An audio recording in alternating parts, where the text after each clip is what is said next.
Today we're focusing on healthy homes in terms of design and products. We have a great panel connected to us today, but before we dig in, just wanted to share some highlights about the Alliance and kind of how we ended up here today. So the Alliance is a nationwide community focused on innovation in housing, looking at the future of home delivery and trying to get some of the smartest people together, people who are innovating in certain areas to share their experience and really accelerate innovation among the crowd. So you could just see some of the things that we've done, sometimes live and sometimes virtual, quite a bit this year. But very excited to have this conversation with you today. Why are we talking about healthy homes? We'll get into that in a moment, but wanted to take a second to first thank our partners, many of whom actually play in the healthy home space as well, with solutions in that area. But we wouldn't be able to put together the programming that we do, whether it's live or virtual, without the help of these experts, both from kind of a PBS type underwriting support, and they also often provide expertise in the areas that we're covering as well.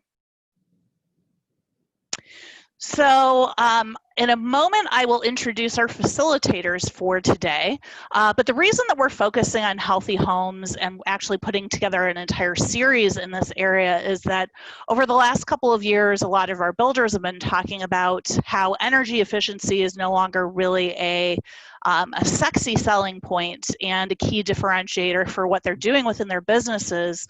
And even before COVID hit over the last couple of months, there's been greater interest in health in homes and wellness and how your home or your community can play a role in improving your quality of life.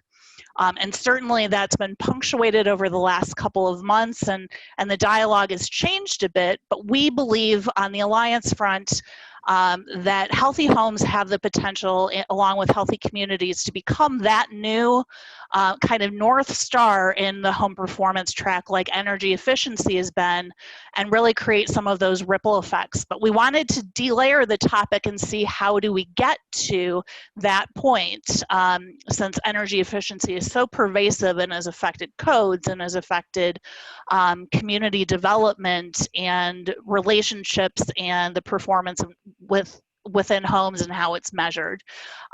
So for today's session, we're focusing on home design and products. Our friends and allies at EEBA are certainly experts in the home performance track, and they're actually doing some content around healthy home that's complementary to what we're doing as well. So we've asked them to participate in today's session, and they'll be facilitating the discussion amongst our panel. So before I turn the floor over to Aaron, I just wanted to take a moment to introduce Aaron Smith and Nancy Bakeman to those of you who do not know them. Aaron is the CEO of EEBA, which represents a community of over 50,000 builders and stakeholders across North America that are early adopters and innovators in driving sustainability transformation of the industry. And they're a bit more focused on the building science, and they offer a lot of continuing education units, are very complementary to what we do in our programming. And Aaron has a background as both a builder and in the material, in the manufacturing space as well. And then Nancy is kind of my counterpart. I'm the executive director of programming on the Alliance side, and she's the executive vice president of EEBA. And she's really the person behind the programming for nearly 15 years and plays many different roles and adapts the program to a lot of changes that are going on in the industry as well. So she has a lot to do along with Aaron with the healthy home content and other content that they're putting together over the next couple of months as well. So thank you guys for participating with us today. And I'll turn the floor over to you in a moment. Everybody's been good so far about starting to chat with us um, in the Zoom webinar chat. We'd prefer that you do that rather than using the Q&A function, because if you do the webinar chat, then everybody can see it. And the last few events that we've done, there have been some really interesting ideas and conversations that have come out of the chat window in addition to questions. So we'd like to make this as engaging and participatory as possible. So throughout the event, if you have ideas, if you have thoughts of your own, a comment that you want to make to something that was just said, feel free to type those in as well as questions. Aaron and Nancy are going to kind of tag team asking questions of our panel to get things started, and then I'll jump back in and pull some of your questions to the forefront for them to answer as well. So I'm going to hand things over to Aaron. Take it away. Thanks, Betsy. And I just want to thank you and the team at Housing Innovation Alliance for our partnership. It's been fantastic since we started it, and a lot of great sharing back and forth. So with that, the apparition that you're seeing under the gondola that looks like he's going to do an eclipse of the sun is Troy Johns. Troy, if you'll unmute yourself, I'll introduce you. But Troy's the founder of Urban Northwest Homes. And if you followed Urban Northwest, you've seen that they're a leader in building science. He's done a lot of advocacy work in the private and public sector as well, and has been a big part of why Northwest has the most sustainable and healthy living initiatives in the country. They've also, through their large-scale operations and buying power in the subcontractor markets, he's designed a lot of efficiencies to make home buying more affordable to buyers in all price points. So Troy, with that, maybe hand it over to you and say hello to everyone. Yeah, hi everybody. Yep, Troy Johns, Urban Northwest Homes, as you said. We are a Vancouver-based company, so we're working real closely in Portland. We do some customs in Portland. Most of what we do is in Vancouver, Washington, though. We are doing roughly 100 homes a year. A few more than that on the custom side. We do 20 to 30 custom home on the top end, really. And all the homes that we build are NGBS certified gold for the most part. We have built a handful, about 10 emerald houses. That's quite the task. And we are growing, and we are depending on exactly what we're talking about today to drive our company into the future. Great. It's a great perspective from the builder. Another perspective that we have on the phone is Nathan Carr. Is it Carr? Is that what we said? Carrie? Yes, sir. Carr. I got it. I've known Nathan forever. Nathan was previously with Thrive Home Builders in Denver, but is now with EnergyLogic. And I think one thing that we've all learned is that the energy rater is such a key part, not only of rating the house from an energy perspective, but if you're doing a program like Indoor airPLUS, you need the health third-party verification as well. Currently, Nathan's the business development manager at EnergyLogic and works with builders of all sizes. I think last we talked, Nathan, you have about 570 builders that you work with across the Front Range. But something like that. Jayla's on, she told me 570, so I'm sure it's about 570. But they help all builders get closer to the idea that all homes can be efficient, healthy, and durable. And again, I think Nathan brings that great perspective of having worked for a builder as well. And also a fun fact about Nathan is he is actually a stunt double for Seth Rogen in films. So that's his most famous. Nathan, I'll turn it over to you. Thanks, Aaron. Yeah, so great to be here. Great to talk with everyone. I'm the business development manager over at EnergyLogic, and I get to work hands-on with a wide variety of builders, talking about all of these important issues, everywhere from code compliance into stepping into more efficient homes, all the way into talking about healthy homes. Get to be engaged with everywhere from custom home builders to larger production builders, small regional builders, and multifamily developers. I think last year we touched a little over 5,000 units throughout our team, and excited to see our impact grow and excited to help builders build a healthier home. Fantastic. Next, we're joined by David Ware. David's the President and Chief Executive Officer and joined McStain in 1996. He's responsible for development of key strategic initiatives with ownership and leadership teams to drive the company policy, operations, innovation, and sustainability initiatives. And he leads the evaluation of new business opportunities along the Front Range. So you probably run an EnergyLogic quite a bit there, with key developers, brokers, and other consultants to obtain both vertical, merchant home building, and land development positions to support the company's growth and strategic vision. Welcome, David. Thanks for having me. Thanks, Betsy and Aaron and Nancy at EEBA and the Housing Alliance. This will be a great conversation today. McStain Neighborhoods is 54 years young this past year, founded in Boulder, and I think we've been one of the leaders in this industry since probably the early 80s. And we've morphed, we've gone from 500 homes a year to almost out of business to scratching our way back. And we've touched every aspect of sustainability. And, I'm here today to talk about, our, strategy to really embrace a healthy home with our BeWell program, and look forward to all the conversation and Q&A today, and looking for a good talk. Fantastic. Thank you, David. Last but not least, alphabetically, is Brandon Weiss. Brandon is the Chief Innovation Officer and responsible for technical strategy behind Dvele's high-performance, ultra-efficient luxury homes. Brandon, I think your screensaver in the back is one of your model homes as well, which is just gorgeous. If you haven't looked it up yet, I'll give you permission to Google Dvele and spend a little time on his website checking that out as we're going through today. David brings more than 15 years in performance-focused home building. I think, David, you were also a generational home builder as well, and have pivoted recently. But his approach to designing, building, and measuring performance of homes has been applied to Dvele's integrated platform under his leadership. I'm really excited what you bring to the conversation today, Brandon. Yeah, thanks, Aaron. At Dvele, we're a technology company who's designing living environments and experiences for building occupants, and take a single kind of a source of accountability approach to what we do to provide high quality, high design product that's built in a controlled environment and are using our modular platform. So all of our homes have taken a health-centric approach since our inception. We're going into our third year now, and also are building energy efficient, self-powered homes that are monitored and measured to continually improve. And again, looking at that performance-based methodology, that's kind of the backbone of what we do and have done. So excited to be here, and thanks for bringing me into this conversation. It's exciting. Yeah.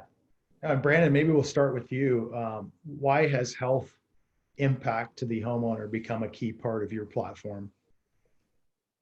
I wouldn't say that it has become a key part of our platform. It was kind of the inception of the company. Like, we wanted to bring that in, and it's something that I've been passionate about, since I started my previous companies, back in the early 2000s. And spending some time playing professional basketball in Europe, I saw what they were building there, and knew, we had some ground to make up in the US here. And so I wanted to bring some of those methodologies and kind of lace that with the performance mindsets and the health respects that I had being an athlete, and bring those all together in a, like a singular product. So it's been a passion for a long time, been measuring stuff and bringing in labs to measure our homes since like 2010-ish, somewhere around there, with my previous company again. So it's been kind of the backbone of what I've always done. So when we were launching Dvele, this was a piece of the puzzle that we wanted to incorporate it and bring to light, and really just continue to educate people on what's available with regards to healthy homes, and that they are available, and the impacts that they can have on people. Fantastic. And maybe turning it to David, and just what did you see about how important health being a part of your offering was? We really stepped back, having been in, energy conservation, sustainability business for the last 20 years, is how do we differentiate ourselves? Denver's a very competitive market. About 90% of it is controlled by large national publics. So, as a private builder, you've got to figure out a way. And we were, I think everybody was greenwashed at that point in time. so strategically, what is the next piece? I mean, we'd always promoted health, sustainability, sociability, great neighborhood design, connecting people together. But, from a branding standpoint, it was key for us to pivot more on, whereas I think Energy Star is more on the technical left brain side of here's all the components, here's all the pieces and parts, and here's all the testing. We really switched the mindset to the emotional right side of the brain of, feeling comfortable, being healthy, enjoying the space, enjoying your neighborhood. All those things resonate in the BeWell program that we bring forth. And it's obviously paid huge dividends here in the last 3 to 4 months, given the pandemic we face. But it was really a differentiator to say, we do these things inherently. We're promoting all the technical aspects. Let's step back, really think about the emotional connection with the home buyer. And, that's what really started to frame out the BeWell program. Yeah. David, can you talk a little bit more about that BeWell program? And then maybe talk about, I think we were all familiar with greenwashing and how we had to be careful with that in the beginning. And maybe talk about how you're careful around that line of how do you not health wash your homes as well? And what can you say and not say? I think it started with us looking at, we were founding members at Energy Star with the team back in the day, and it really stepped back that we were dabbling around with, do we go to indoor air quality plus, and do we go zero energy ready? Yes, no, and we finally made the jump to certify 100% of our homes in those programs. And from that standpoint, then it gave us really the confidence to start to put together, an attractive program that speaks to comfort. And really being with Nathan, we've worked with EnergyLogic for many, many years, his firm, to where we could, one, feel confident ourselves that, we were, our mouth is, we're saying what we're doing and we're doing what we're saying. And it's I think something that was important for most of us, smaller builders. Gene at Thrive has done a very good job, promoting that aspect of it and pushing the envelope. And when we really got into it, it wasn't that hard to do. It took some time getting over the qualifications of all the products and pieces and parts and, what we can do and what we can't do. But with, suppliers really advancing their technologies, it's almost mainstream today. And, within 6 months, we had figured out that we were 95% there and needed to pull the trigger on the remaining 5%, then package it up with our marketing teams. And, that's a big piece of our conversation front today. We don't talk about HERS ratings anymore. It's all about living healthy and feeling good and fresh air and comfort. We've all heard behind the scenes in many, many panels over the last 4 or 5 years. It's just, it's not as hard as what you would think, whether you're a custom builder or a medium-sized production builder like us, or even a large national. Once you make the decision to jump into the space, we really do a lot more than what we give ourselves credit for.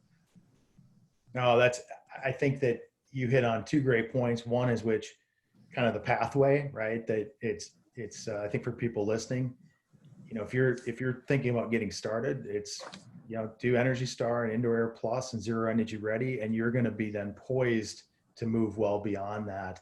I maybe want to ask Nathan next to follow up. Nathan, are you seeing the same type of things? I think a lot of builders out there are doing great things and not taking advantage of them. They're doing no added urea formaldehyde or carb 2 compliance or great air filtration purification, and they're not even talking about it in terms of human health. But maybe from your unique perspective with 5,000 projects that you guys have integrated with, what are you seeing around builders being able to understand what they're doing, maybe moving toward the Indoor airPLUS program, and then actually marketing that to the consumer?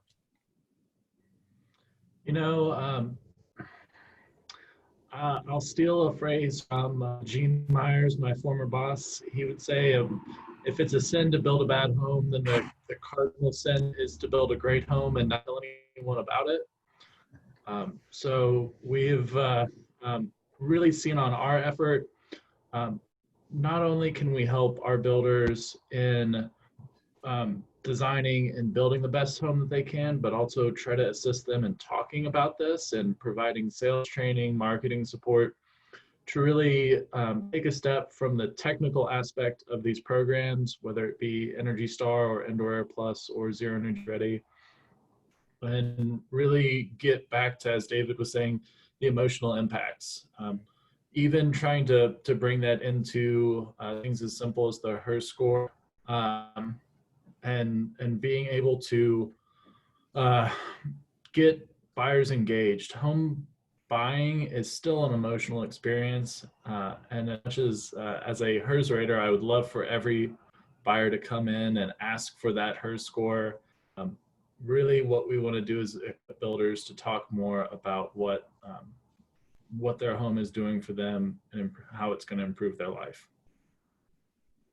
I think that's great advice. Troy, turning it over to you, why is health a key part of your platform? And then maybe one thing that was interesting to me is you're building both in Canada and the US. And do you see any difference between the consumer in different markets that you build in? And your thumb, I see you're unmuting with your thumb. Yeah. Go ahead.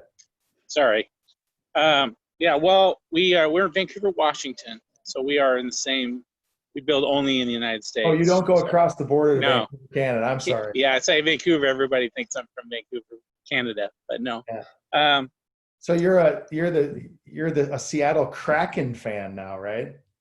Kind of, yeah. Yeah, exactly. All right.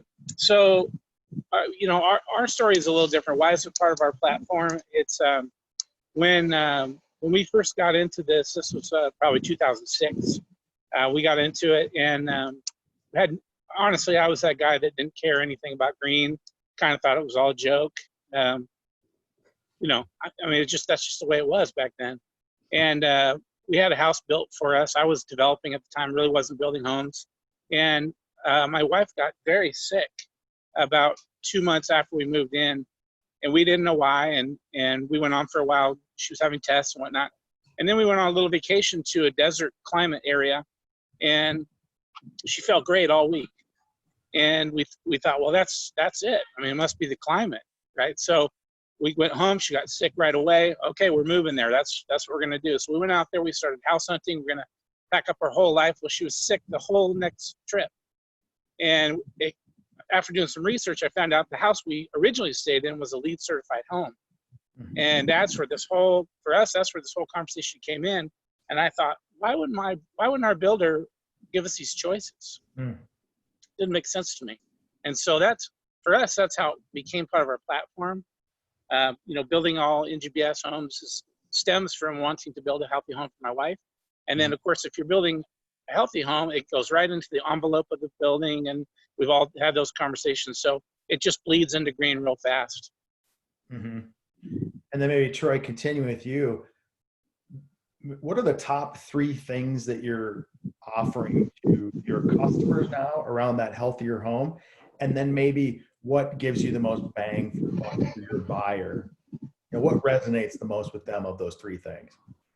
Well, I'll start with bang for the buck. Bang for the buck's kind of easy because it's free if you do it right.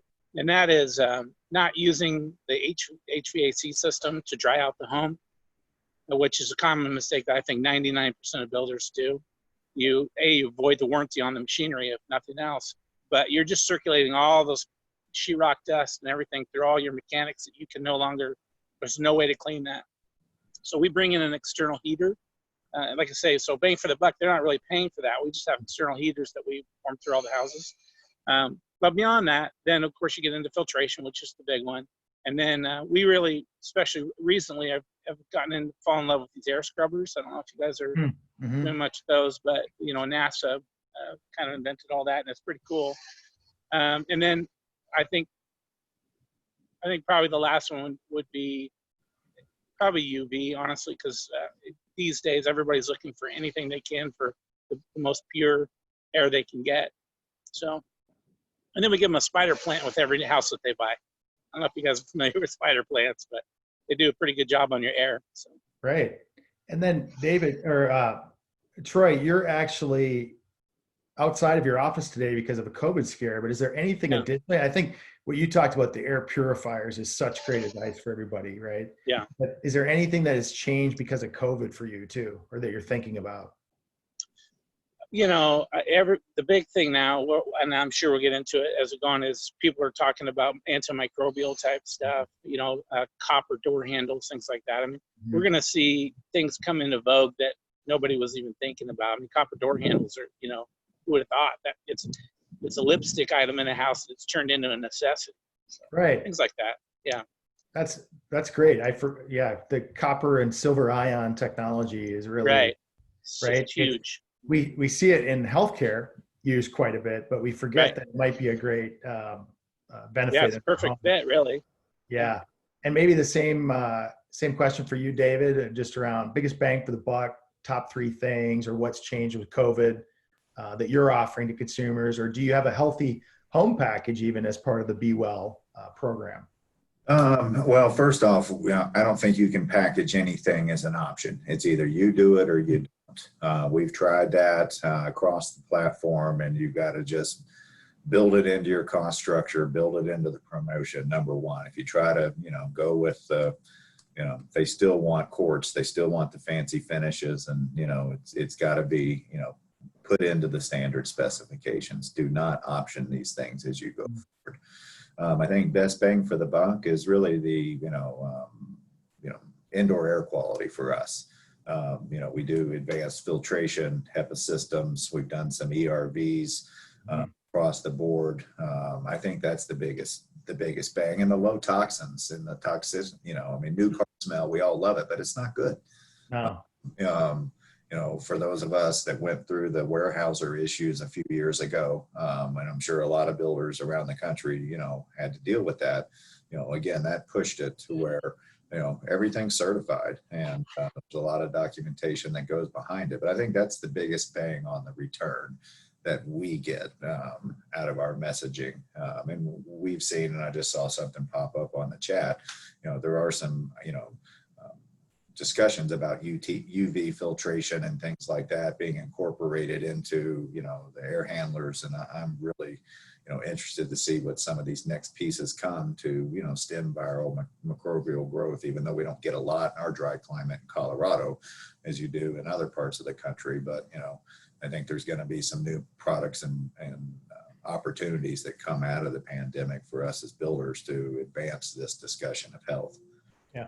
And David, how are you screening the product? You mentioned the off-gassing part. Are you looking for third-party certifications? What are you using to screen products that you choose for your home? They have to, meet all the Indoor Plus standards. So our purchasing team works with all the suppliers. They have to fill out all the protocol forms.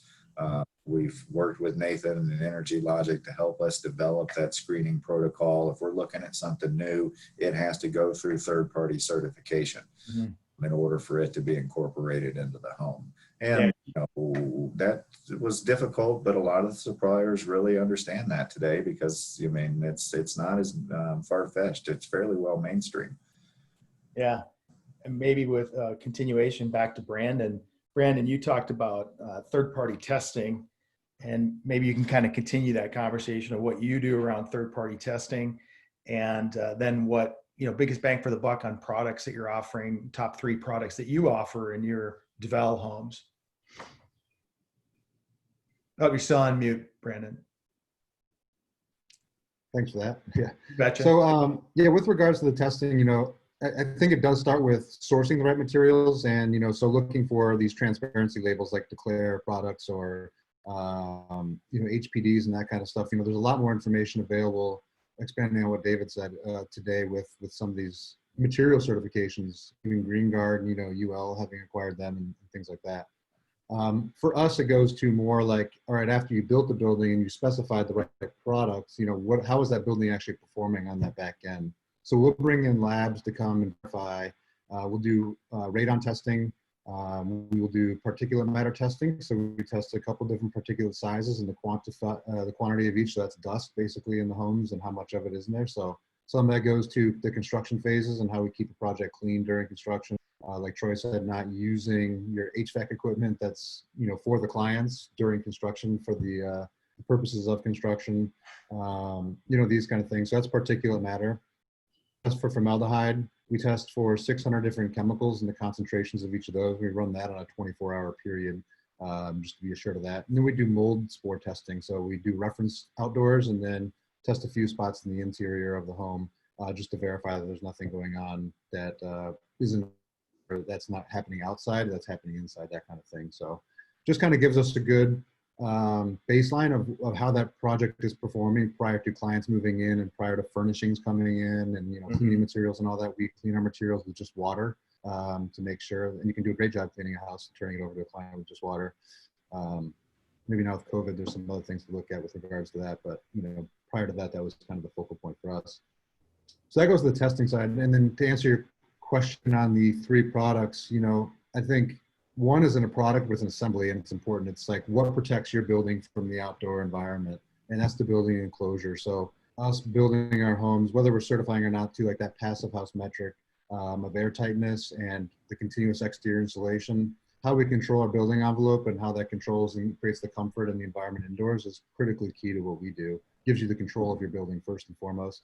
And then, continuous ventilation systems using an ERV with high-level MERV filtration in it is critically important. We're delivering fresh filtered air throughout the home at all times, and doing continuous filtration. And then the heating and cooling system, with completely separate system from our ventilation system, also has that high-level MERV filtration included into it as well.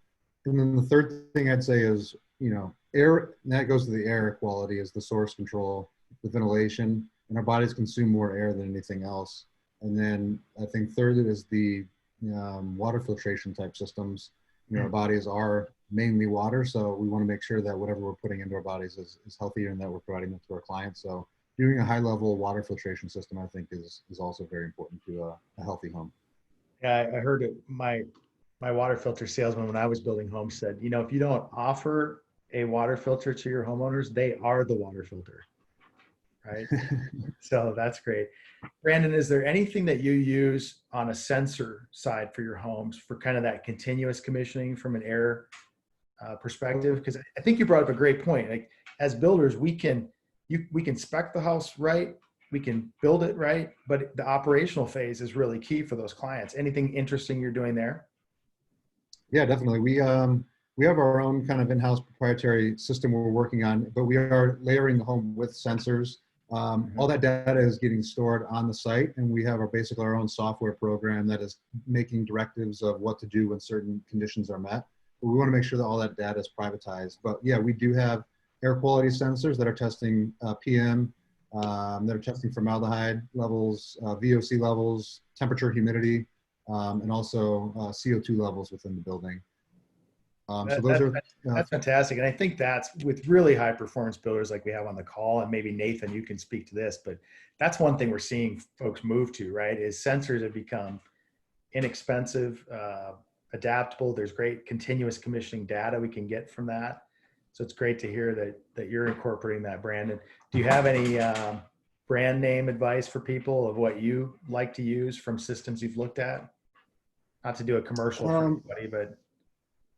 Yeah, I think there's lots of different good products out there. I'd hate to just silo one because but yeah, I think there's several high. If you look at Reset, they're a good air quality certification firm, and they have sensors that they've approved or that they certify that meet certain thresholds of performance. So the plus and minus delta is very low.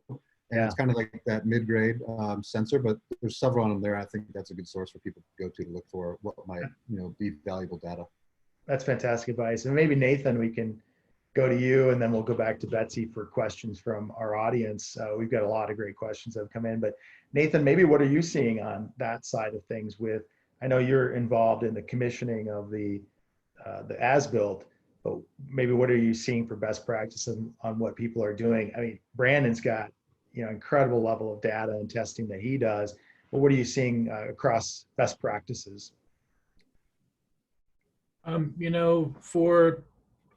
say for production home builders, I would say start with the easiest stuff to test and work your way up. Testing for radon is going to have the biggest impact and the biggest long-term opportunity for improving health, and then making sure that your ventilation solutions are performing at the levels they are meant to. You know, I've seen so many vent fans or even ERVs, HRVs that are installed but not quite working to the way that they are intended to.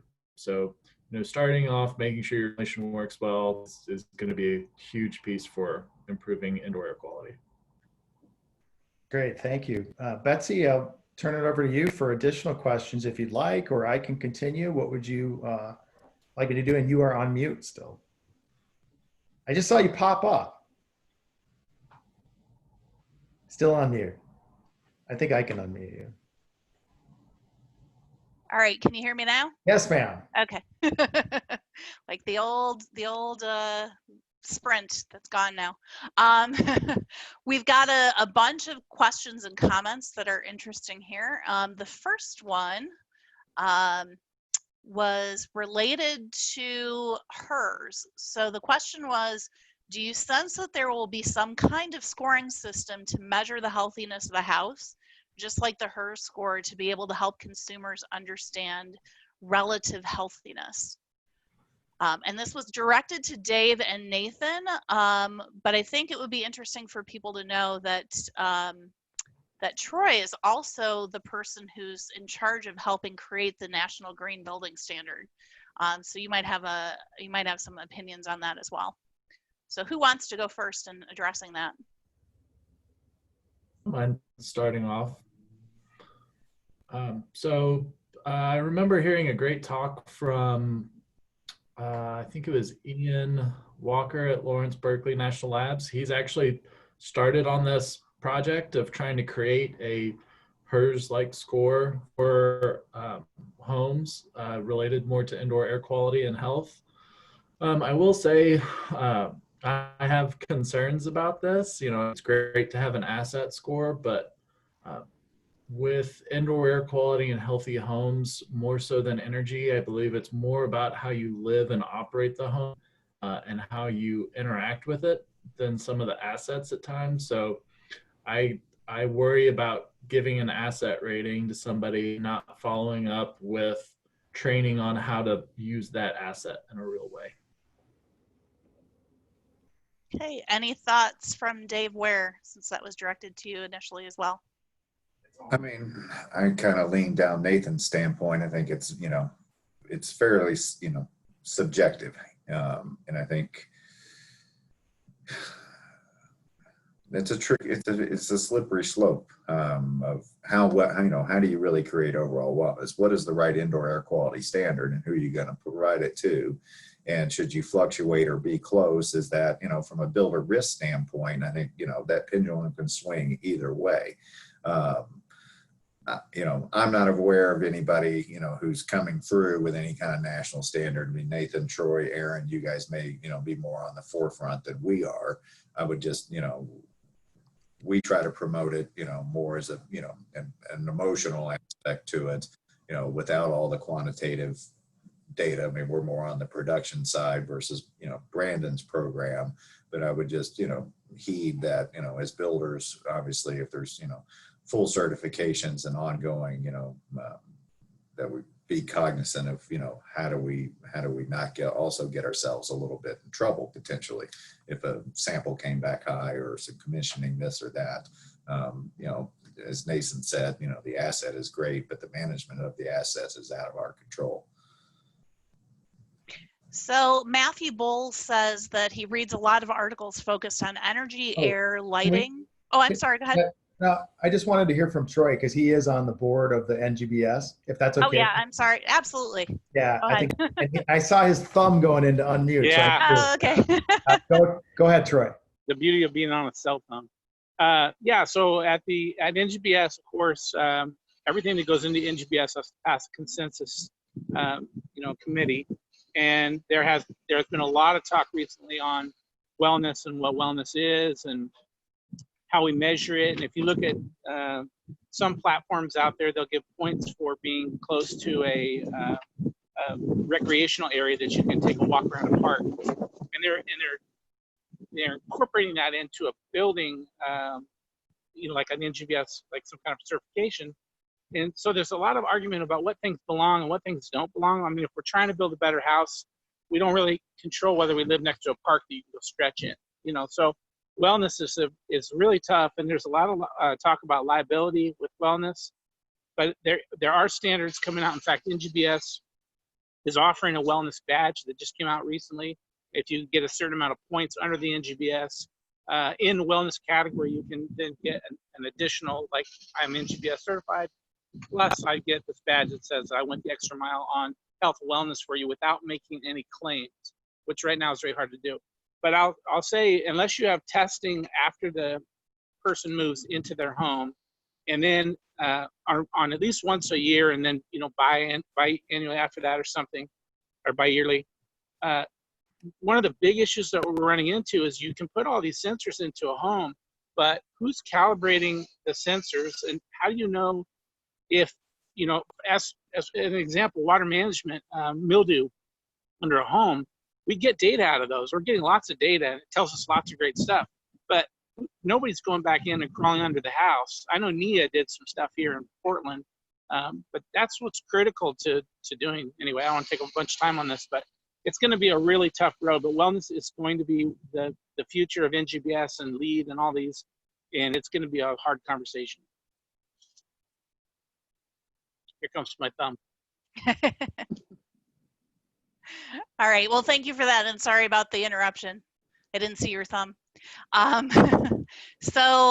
Matthew Bowles said that he's reading a lot of articles focused on energy, air, and lighting, but very little about water. And I think a little bit was said after that, but we humans are 60% water, and the current wastewater municipal programs are failing and are incapable of handling the anticipated growth without grotesque investment.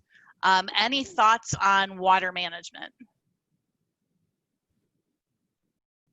I think that's something that great that like the Living Building Challenge does, is that they look at, decentralized systems, and can you source all your own water demand from your own, what falls on site. And some climates is reasonable, and some it's not achievable in, for sure. But can you use what falls on your site and then handle that wastewater on site too, just to kind of close the loop. And decentralized systems are more resilient than centralized utility systems. Goes for energy, water, waste. So I think that is kind of the future way to look at things, and how do we get there. Any other thoughts on that? Thanks, Brandon. My husband would be very impressed. He's a sewage and wastewater engineer, so he's always trying to talk to me about how infrastructure, and we've been talking internally here about how infrastructure will impact and should, work hand in hand with what we do from a healthy home and community standpoint. So that was a good question. I think Nathan had a comment on this one. Yep, Nathan. Oh, and I think, water is huge in Colorado. I just announced statewide that the entire state is either in drought or very dry. We're seeing incredibly high fees, wastewater fees here already. It can kind of make or break a lot of projects. What we're excited to see is programs like HERS H2O that are trying to, again, put an asset rating on the efficiency of the home, so we can hopefully get to water districts, municipalities, and start making arguments for, if we can prove that the home will be more water efficient, can we reduce tap fees while not putting undue strain onto the water management and the infrastructure. Okay. Great. Great. Next one we've got here is Troy mentioned air scrubbers. Can he elaborate? And I'm just gonna, a couple other things you mentioned. UV. Is that in the HVAC system to kill viruses? That was from Jack Armstrong. Yeah, UVs. There's a lot of debate on how effective it is, but it's a sexy one for the customer. The customer really grabs onto that. I think they hear it all the time. So that's one that we're including because of that. The air scrubber, I would defer to NASA on this. I can tell you what I know about it. It basically changes the molecular structure of the air, and it disinfects hard surfaces like tabletops, countertops, so you don't have to use many chemicals in your house. And of course, if you're up in the space station, you can't spray bleach all over the place trying to clean. So they came up with a way to disinfect the space station, and that's where the air scrubber came from. So it's NASA technology. So I don't want to get too much further there because I'll just put my foot in my mouth. But it's amazing, and it's got all kinds of stats behind it that say it's amazing. So. Okay. All right. David mentioned certifications, and I think this might be valuable just to ask of all the builders in general and of Nathan to say, what are the certifications that you're using? They mentioned here C2C, the Living Building Challenge, and others. If you guys can just give a quick which ones you're using and why, if you haven't made that statement before. We'll jump to Brandon, because I don't know if you said that directly earlier, and then we'll go to Dave next, and then to Troy and Nathan. Brandon? Sorry, can you repeat that question? I was answering a question in the panel there. Oh, no problem. The question was certifications. Which ones are you looking at in terms of your business? So our baseline certifications are DOE, Net Zero Ready, EPA into airPLUS, Energy Star, and those are, and then Title 24 is California based for those projects. But those are kind of our baseline certifications, and then we offer passive house certifications for clients that would like that additional certification. We have experience with that and can handle that, and then Living Building Challenge is one that I really respect and would love to do. So it's something that we do offer. It's not something we've done yet or requests from clients, but we'd love to do that. Okay, great. David. Same here. Energy Star, Zero Energy Ready, and Indoor Air Quality Plus, 100% of them. Okay. Troy, I think we know part of it. Is there anything in addition to National Green Building Standard that you're focused on? Indoor airPLUS and WaterSense. And then, of course, NGBS. Yep. And Nathan, what do you help people focus on? I think right now we are looking for entry-level programs for a lot of our builders. Indoor airPLUS is a great entry-level program. It's getting them to take the initial steps and then push forward from there, especially with a lot of our more cost-focused builders. It's getting them to take the step up to Energy Star and Indoor airPLUS, and then from that point, training them on how to talk with their buyers about it, so they can get that that added sales price back on the money they've invested. Great. The next question that we've got is from Sean Lamons to everyone.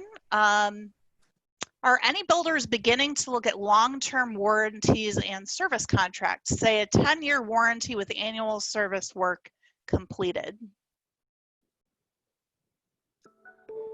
We've started to look at that, not just from a healthy home standpoint, but more from the all service.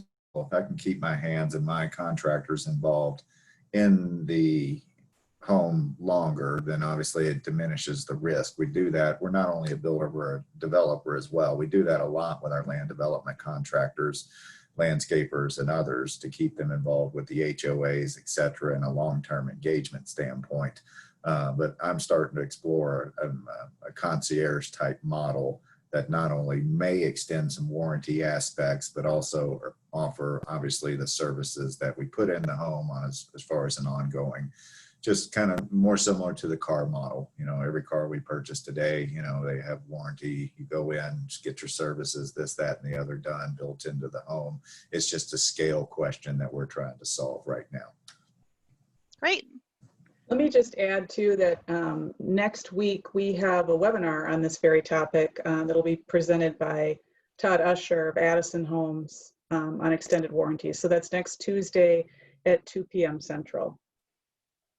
And it's so funny you say that because I just spoke to him yesterday. He's participating with us as well in the Healthy Home series, and he's going to be doing a podcast. And this is one of the things that we want to talk about on risks and opportunities for innovation in the space. Mm-hmm. So what are the pitfalls you have to avoid, and what are the opportunities to kind of move the ball forward? And he mentioned working with you guys on, what that would look like, formulating that. So it's very interesting. We'll make sure that we keep watch on what you guys are doing and share it with our community as well.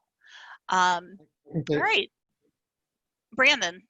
At Dvele, that actually program is being worked through kind of our research and development departments as well. And, the long-term value, or the value of, building these high efficiency, health focused homes is in that long-term ownership. And that's where the large part of the value is, right? So what can we do to unlock that and make that more available? And then also give us the opportunity to ensure, that, that continuous commissioning was a comment made earlier by Aaron.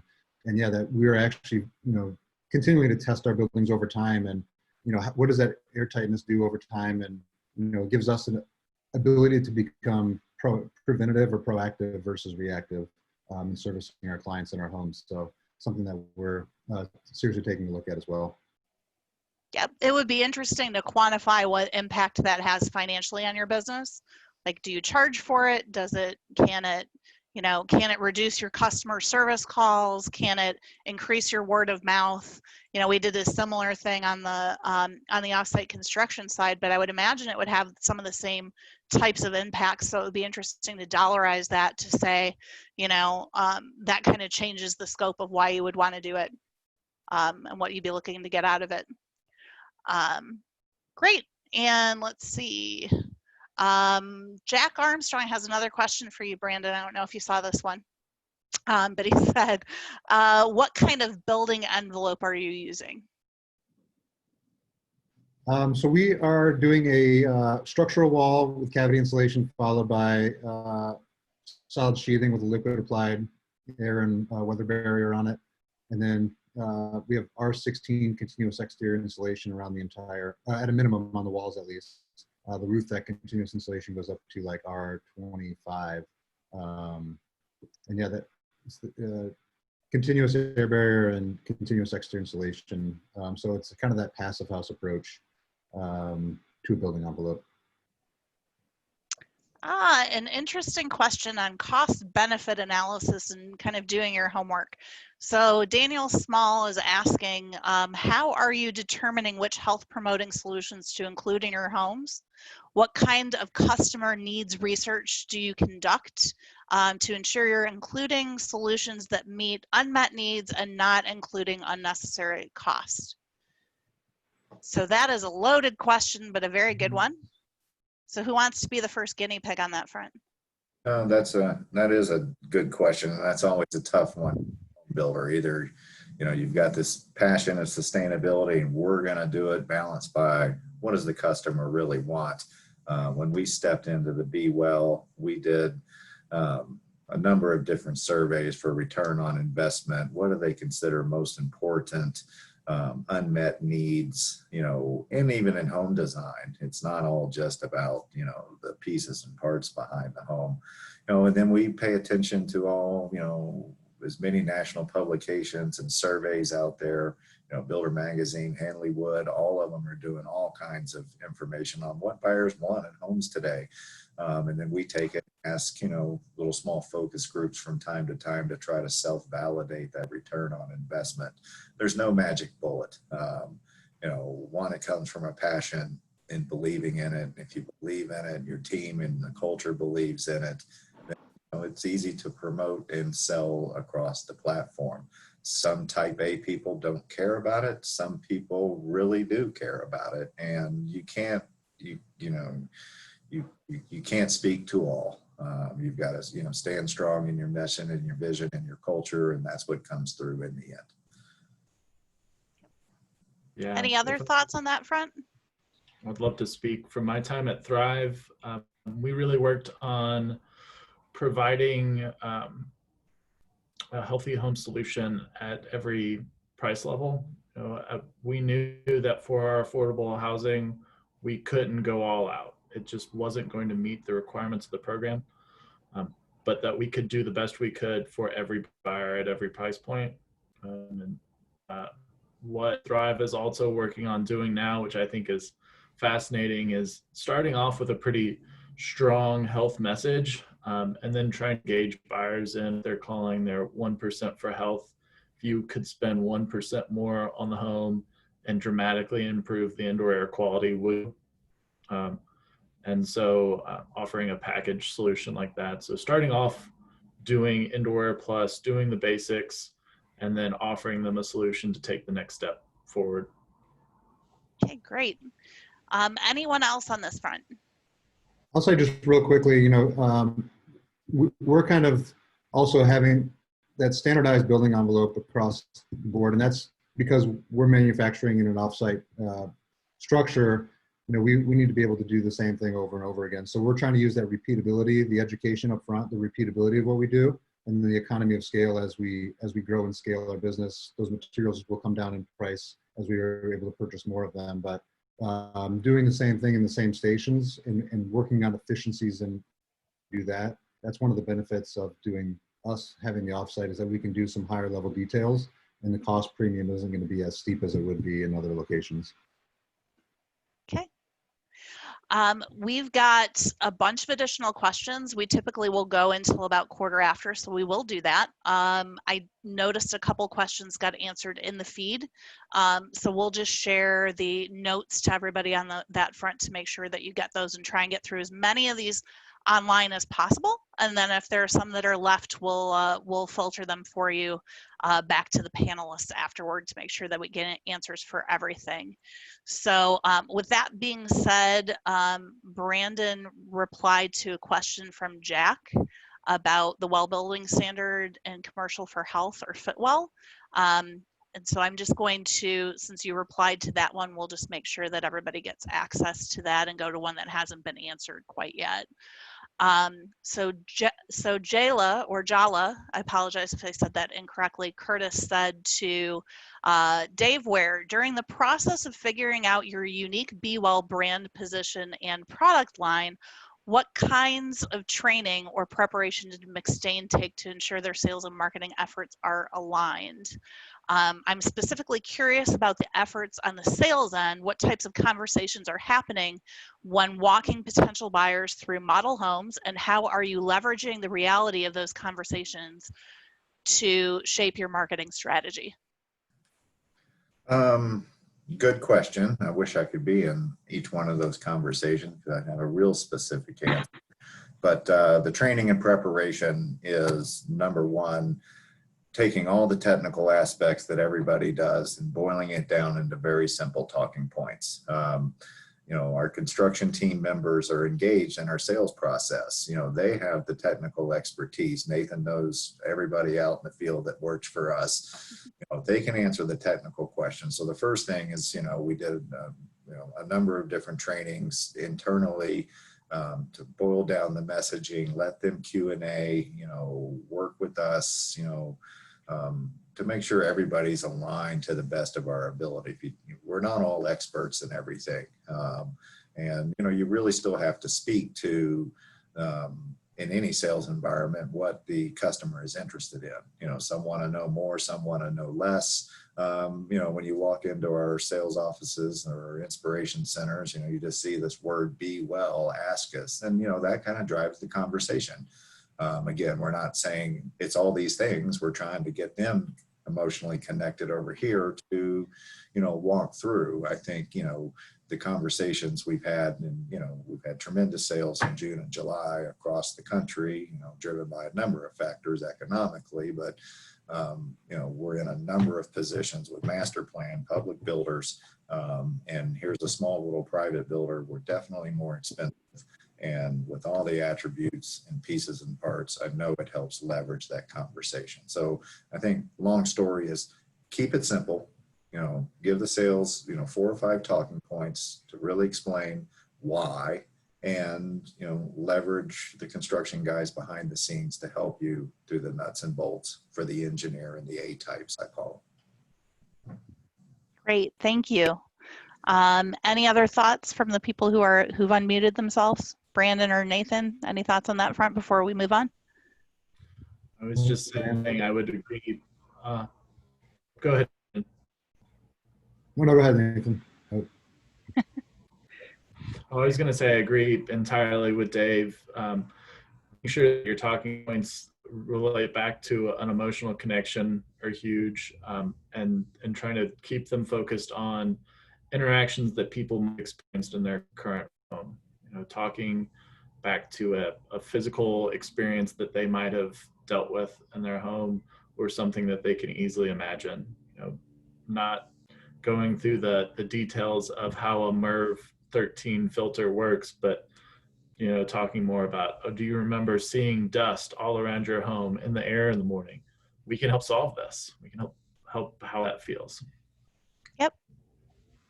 Okay. All right. All right. The next question was from Jack Armstrong about water. Is this just to filter the incoming water or use reverse osmosis? Don't remember what the context. Brandon, do you know the context of that? You mentioned water filtration. So for me, we use a multi-stage filtration process, and then it has a kind of saltless softening capability to it as well, and then a UV filter, post filter, before going on to the entire home. So it's a whole house system, is multi-stage plus UV. Okay, great. So we just talked a minute about setting expectations during the sales and marketing process. There was a follow-up question from David Curry. Any thoughts on managing expectations from homeowners after they've gotten into their homes? So are there parties performing continuing education for them after closing? If so, what has been the most successful avenue?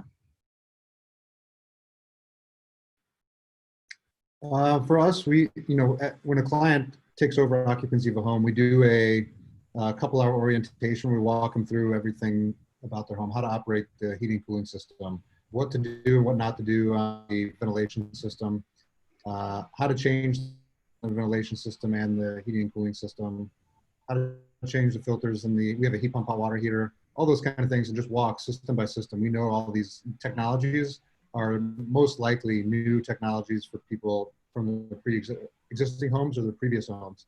We want to make sure they have a thorough understanding on what they are, how to operate them, what not to do, and then moving forward. So we have a YouTube channel we have set up with like videos where people can see we walk through different components as well. And then also educating them on how to clean their home, soaps, detergents, all those kind of things that to be consistent with the building that we're building them. Same goes with furnishings. We'll advise on certain brands of furniture that don't have extra flame retardants and things like that in them.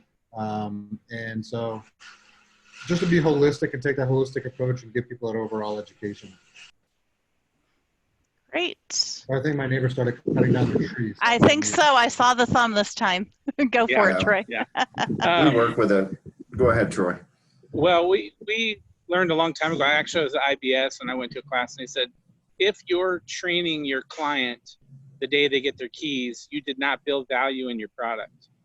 And so really the day you give them their keys, you shouldn't say much because you should have already educated them on what they're buying ahead of time so you can get the maximum value for the house. So we have put a massive amount of energy into training our people so that before anybody gets their key, they're telling us about their house. They're saying, this is what we bought. Instead of the other way around, you just missed a huge opportunity if you're training people at the end. So just FYI. Interesting perspective. From George Casey, and I knew you were going to go here. Isn't there a huge business opportunity here? Healthy homes as a service.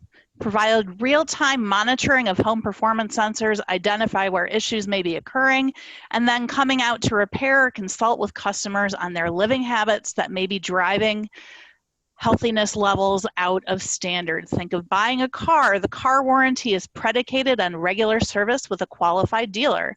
You pay for the service, some stuff is covered, but more with time is pay as you go. Could the same idea be applied to a house? Rather than the customer having to learn technical stuff, it is part of the service. If the customer wants to do it themselves, fine, but wow, he ran out of space. Well, that was a good train of thought. Nathan, since you're unmuted already, any comments on George's statement? No, I love this idea. It's something we've been talking about a lot at EnergyLogic. You know, how can we help our builders engage their buyers after the sale, help in training, educating, and if issues like this or questions come up where the buyer's unsure about what's going on in their home, that we can come and help evaluate, so that we can help that builder continue the positive relationship past the point of sale, for as long as they're wanting to continue that relationship. Great. All right.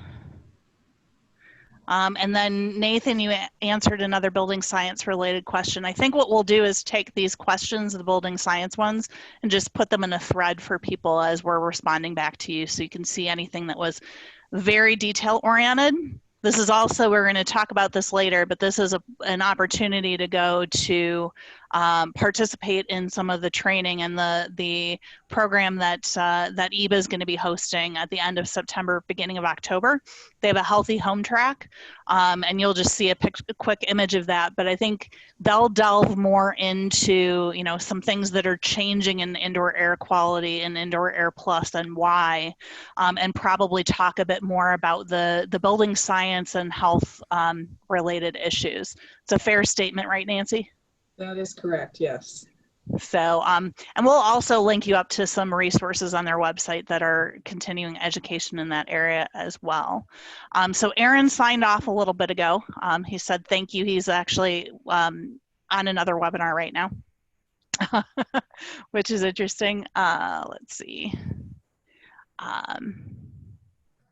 Manzoor Khan, our friend who was on our April staycation event, is doing some interesting things in the healthy home space, and he asked about integrating a small greenhouse to our home in a post-pandemic world. So I think he's looking at food. So if anyone's thinking of food and health as part of their platform, any comments on that front? I think it'd be a great idea. Yeah, we just designing spaces such that the indoor flows to the outdoor, where you can have a garden connected to the thinking about your kitchen placement. You know, those are things that we give consideration to. Building in California, you know, it's an ideal climate for. We don't even need a greenhouse most of the year for that. But yeah, I think it's an important thing to look at for sure. And absolutely. Again, that. All right. Well, it looks like we got to the end of the questions, which is actually a good timing. Paige, if you could just put the slides back up. We have a couple things to share with you, just to let you know what's coming next. So thank you to send our thanks to Aaron, Nancy, and thanks to Nancy and Aaron for helping host today's session, to all of our panelists for your insights and ideas. We're going to continue this Healthy Home series. So with each of these sessions that we do on the coffee talk front, we're also doing a think tank discussion. So that's the next piece that we've got coming along in this series that will build on the conversation today. So if you're an expert in this space and want to reconnect and build on the conversation, share your own experiences and insights, we're actually going to be boiling all of this information up into a roadmap with best practices and ideas on how to expand your focus on healthy homes and communities. So even for those of you who are already doing some things, certainly learn more from people today, but you may also learn from people in our think tank discussions. So in those formats, you as the participants are an equal member of the panel. And depending on how many people we get on the phone, we will create smaller rooms to make sure that everyone gets a chance to interact and share ideas. So that'll be coming up next Thursday. We'll also be jumping into, and it'll be focused on design and products again. And then we have really 3 other, smaller segments that create that picture of how we drive toward healthy homes as the new energy efficiency. So we're going to be looking more at technologies and data related to the home. So we talked about it a little bit today, but we'll get more in the smart home technology and data front and opportunities and what people are doing, et cetera, in the August 25th and September 10th sessions. Then we'll switch gears and focus more at the community level, both with master plan communities and also creating a sense of community, even if you're a builder rather than a developer. And what some of the cool strategic partnerships are that are out there, and what they're learning, what people are learning from those partnerships. So that'll be the second tier at the community level. And then we'll dig further into things like warranties and other opportunities for innovation in the third tier. And everything will roll up related to healthy homes in our November staycation event. And that will culminate in a presentation that we've got focused on healthy homes as the new energy efficiency. There's some very interesting research in a 250-page or so report that I read called Build Well to Live Well. And it's all about the wellness community and real estate trend, both at the home and the community levels. There was some very interesting research there and insights that will be shared as part of that session. We also have a happy hour if you just want to hang out and get to know people in the community better. We do have some interesting questions that we pose almost as a live poll. So you'll get a chance to see people, connect with them, and get some of their perspectives on things like, when will we be back to the new normal, and what does that look like, and other things that are more fun beyond COVID. And then if you go to the next one page, there we go. So those things have specific dates and times. Most of them, the coffee talks are usually on Tuesdays at 2 p.m. Eastern time, and the think tanks are on Thursday at 2 p.m. We did make some slight adjustments when you look at the schedule for the end of September, beginning of October, so that we don't compete with the stuff going on at EEBA, so you can participate in both. So when you look at those, just be sure to look at the times, because they do change for those last 2 sessions. But at any time, you can also go and check out our podcast series. We'll have some podcasts coming up that are healthy home focused. And I'm excited to report that we had our first podcast with Paul Cardis. He's become a guest host for us on the podcast scene with a series on Focus CX. So he's all about customer experience, and we're working with Scott Sadam to introduce a similar series on profitability and sustainable business operations. And then you can see down there, all of those things are currently live. And the final thing I wanted to show you is just the calendar. So EEBA's event is September 29th through October 9th. There are 45 sessions, including that Healthy Homes track that you see on Monday. So I'd encourage you to take a look at that. And they go far beyond healthy and focus on other aspects of performance, resiliency, zero energy, and specific areas of building science. So it's a really good agenda to take a look at. And then lastly, if you aren't a member of our community yet, I'd encourage you to check us out. If you aren't a member, you won't be able to attend our think tanks. We're doing that for our community only. But be sure to check out our website, go to the join page, and learn more. And thank you to everyone for participating today. And we hope to see you online again next week for the think tanks and for future parts of the program. So have a good rest of your day, everyone. Hey, thank you. Thank you. Here, everybody. Thank you, Betsy. Thanks.